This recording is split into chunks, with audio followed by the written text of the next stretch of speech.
So we know that digital tools and experiences are often new opportunities for everyone, including politicians. Yeah.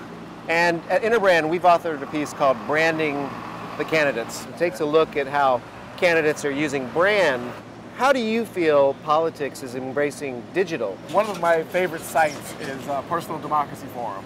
And they actually look and Tech President specifically, because they're looking at the intersection of tech and candidacy and politics. I think about this, as with most things, not from the digital angle first, but from what are the needs first. What does a politician need? They need money, they need to reach out to voters and constituents in a broadcast and listening method. They need organization for their own campaigns, they need relationships with other politicians and leaders so they can get smarter.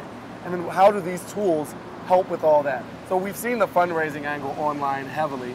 We've also seen a lot of self-organization of constituents, whether it's the change.orgs, people delivering petitions that we represent X many thousands or millions and trying to affect change that way.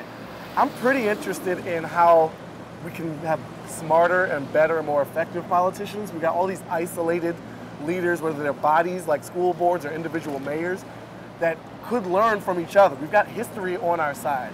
We have the opportunity to not repeat it. We have the data to go back and learn from, but we still don't seem to have either the will or the systems to effectively do so. So in terms of projecting toward the future, I'd love to craft a super politician that learns from the mistakes of all the past ones and does a better job the next time around, because we should all be doing that. Business is certainly doing it. Why not our political leaders as well?